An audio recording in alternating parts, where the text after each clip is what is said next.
They used to call them the Big Five. 5 colleges, universities in the city of Philadelphia that kind of drew from the same area for students. They played each other to lots of attention.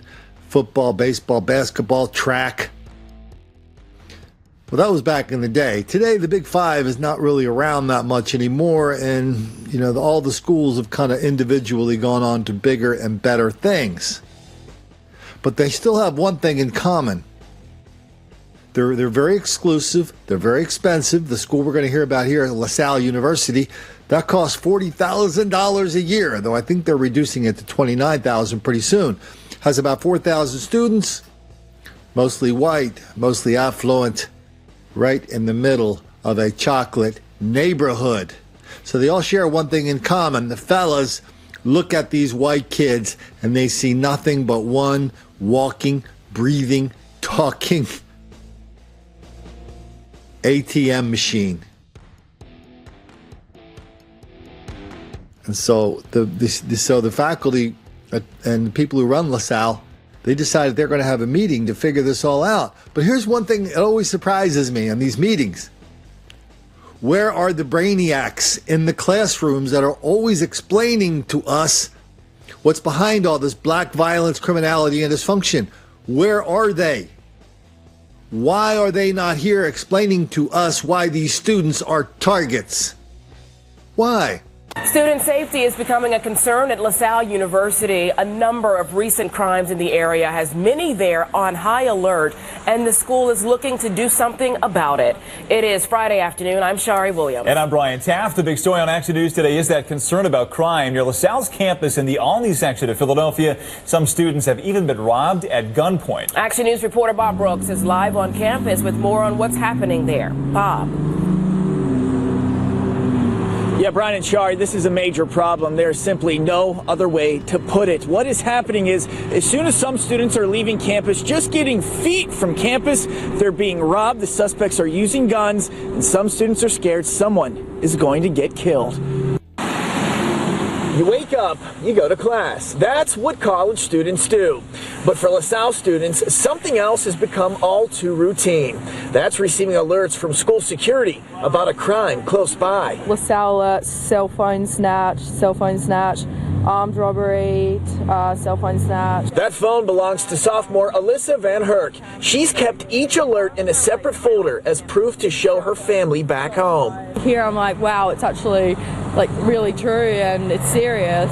Just this semester alone, Philadelphia police say 4 LaSalle students have been robbed at these locations right at the edge of campus. 2 were at gunpoint, and we spoke with one student who knows a victim. I'm not sure if he's back at school yet. I'm not surprised. This is in a great area. A lot of stuff happens every week. Now, police say robberies like this happen most frequently when students are doing what I'm doing, and you shouldn't. That's walking alone. They also say don't walk distracted. That means put the cell phone away, take your headphones out. You have to be aware of your surroundings. It's coming to the point where I'm considering commuting next year. We also met with sophomore Sean Keene. He's brought this flyer to our attention. The university and police have scheduled a town hall meeting for students next Monday to discuss a plan of action. I'm paying to go to the school. I want to feel like I'm safe here. And today the school declined an on-camera interview but released a statement. Part of it reads, there has been a heightened level of concern for public safety at areas adjacent to LaSalle University. While no incidents have occurred on campus, the safety of our students, staff, and faculty remains our top priority.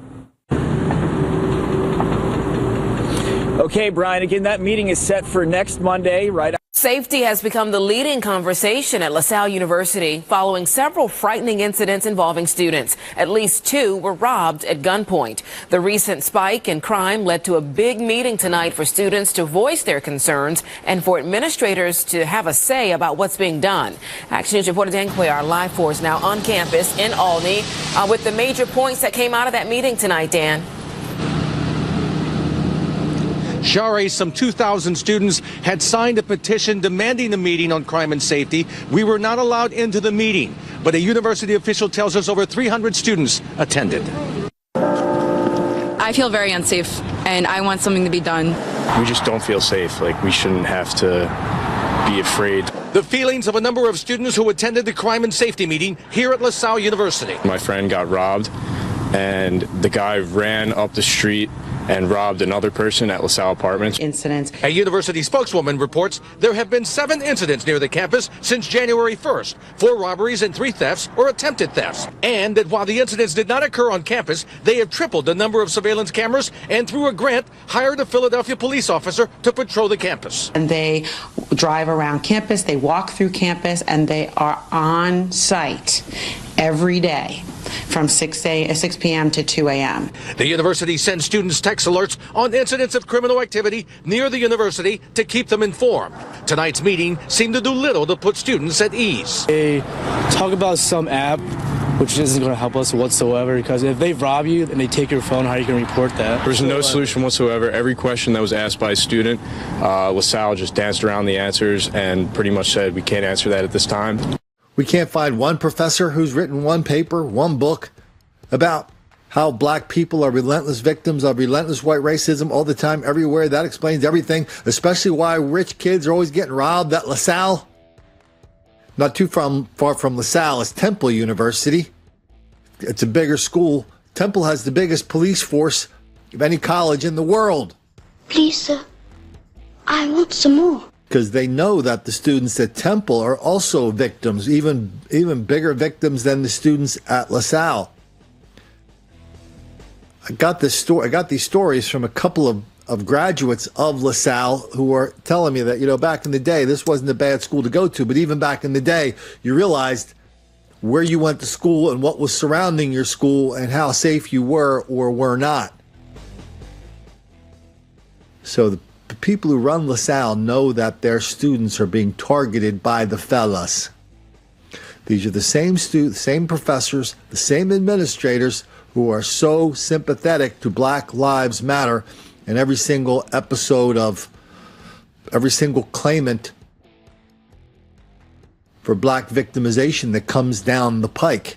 And let's not forget the newly elected district attorney and the mayor, both of whom have a fetish for black victimization and every day give out the signal that black people in Philadelphia are victims, even the ones that go around clunking people on the head, stealing their phones, their computers, and their money. These colleges are all like a circuit, right? I mean, if you write a book about how black people are victims of white racism, you write the book, then you go on the circuit. You go to the colleges.